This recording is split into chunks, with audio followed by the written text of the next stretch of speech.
کہنے لگا تم مکے کے ہو؟ میں نے کہا. انہوں نے کہا اچھا تم قریش خاندان سے ہو؟ میں نے کہا ہاں جی قریش خاندان سے ہو. انہوں نے کہا تم قبیلہ بنو تیم سے ہو؟ میں نے کہا جی ہاں بالکل قبیلہ بنو تیم سے ہوں. اس نے کہا اچھا اگر محسوس نہ کرو تو اپنے پیٹ سے کپڑا ہٹاؤ. میں نے کہا حضرت میں کیوں آخر پیٹ سے کپڑا ہٹاؤں؟ انہوں نے کہا بھائی میری ایک درخواست ہے.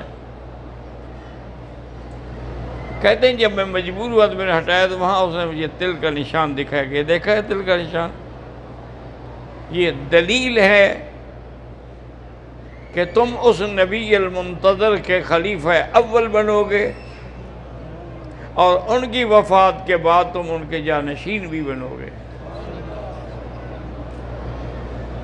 تو حضرت ابو بکر رضی اللہ تعالیٰ عنہ فرماتے ہیں کہ اس وجہ سے میرے دل کے اندر عظمت اسلام اور حضور کی شان تو آ گئی تھی نا. تو ایک دن مجھے حضور پاک نے بلایا اور کہا ابو بکر میں چاہتا ہوں کہ تم کلمہ پڑھ لو. میں نے کہا حضور پر کلمہ پڑھائیں مجھے. تو حضور پاک نے مجھے کلمہ پڑھایا. حضور فرماتے ہیں میں نے کسی کو بھی کلمہ پڑھنے کے لیے نہیں کہا الا کلمنی وراجعنی، مگر اس نے کوئی سوال کیا بار بار پوچھا کیوں پڑھوں کیا ہوگا. ایک ابو بکر ہے جس نے کوئی بات ہی نہیں کی. میں نے کہا کلمہ پڑھو، اس نے کہا لا الہ الا اللہ رسول اللہ. جس نے نہ سوال کیا نہ پوچھا. اور اس کے بعد یہ بھی تاریخ بتلاتی ہے کہ اول خطیب بمکہ تھا، مکے کے اندر سب سے پہلے خطیب جو ہیں وہ ابو بکر ہیں. انہوں نے آ کر مطاف میں کھڑے ہو کر قریش مکہ کو پکارا کہ او قریشیو شرک سے بچ جاؤ، بتوں کی عبادت چھوڑ دو، اللہ کا کلمہ پڑھو. قولوا لا الہ الا اللہ تفلحوا. انہوں نے مارنا شروع کیا، اتنا مارا کہ حضرت ابو بکر بے ہوش ہو کے گر گئے. انہوں نے بہرحال یہی سمجھا کہ آپ فوت ہو گئے، یعنی مردہ سمجھ کے آپ کو چھوڑ گئے. آپ کے قبیلے والوں کو پتہ لگا بنو تیم کو، وہ آئے تو کپڑے میں ڈال کے پکڑ کے اٹھا کے گھر لے گئے. ماں نے پانی کے چھنٹے مارے، تھوڑی آنکھ کھولی، انہوں نے کہا پانی پی لو. اس نے کہا واللہ لا اذوق ولا اشرب ولا اتکلم الا ارى وجہ حبیبی. جب تک میں اپنے حبیب محمد کا چہرہ نہ دیکھوں نہ میں کھاؤں گا نہ پیوں گا نہ بات کروں گا.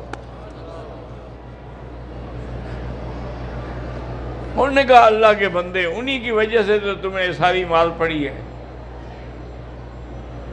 کوئی جواب نہیں دیا. آخر وہ مجبور ہو گئے تو ان کی والدہ اور 2-3 عورتیں خاندان کی مل کے حضرت ابو بکر کو سہارا دے کر دار ارقم میں حضور موجود تھے وہاں لے آئیں.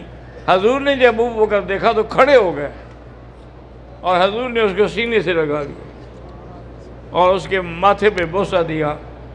پوچھا کیا حال ہے؟ اس نے کہا اب تو میں ٹھیک ہو گیا ہوں، اب کیا پوچھتے ہیں آپ؟ اب تو مجھے کوئی تکلیف نہیں ہے آپ کو ہاتھ لگانے سے.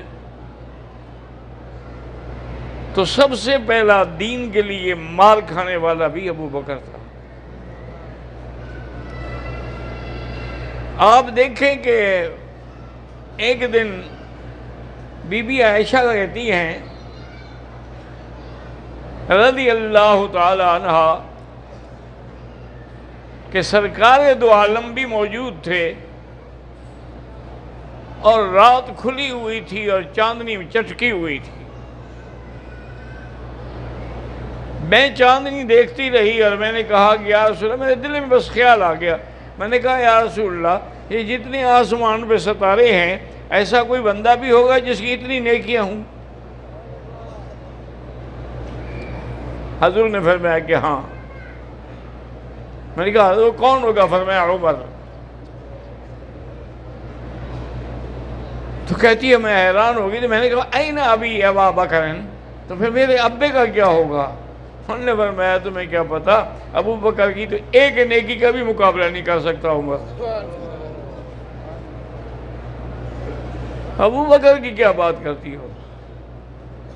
اسی لیے حضرت عمر کہا کرتے تھے ابو بکر دو راتیں ہیں، ایک ہجرت کی رات اور ایک آپ کے ساتھ سفر کی رات، غار کی رات، ایک مجھے دے دو میری ساری نیکیاں لے لو۔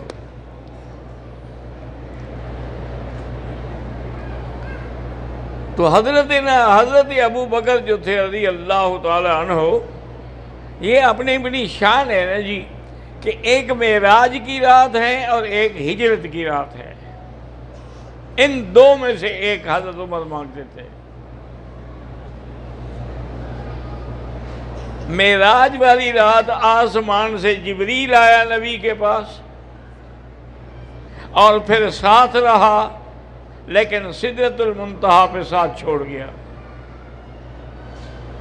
اور ہجرت کی رات ساتھ دینے والا ابو بکر تھا، جو ساتھ رہا، غار میں بھی ساتھ رہا، مزار میں بھی ساتھ رہا، اور ابد الآباد تک محمد مدنی کے ساتھ ہے صلی اللہ علیہ وعلا آلہ وصحابہ وسلم تسلیما کثیرا کثیرا۔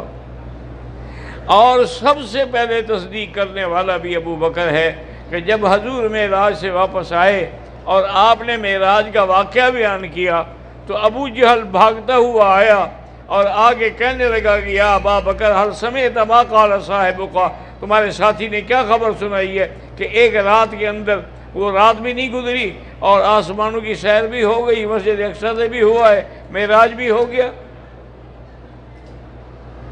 حضرت ابو بکر نے کچھ نہیں کہا، انہوں نے صرف ایک بات کہی، انہوں نے کہا کہ تم نے جو کہہ رہے ہو سنا ہے کہ حضور نے کہا ہے؟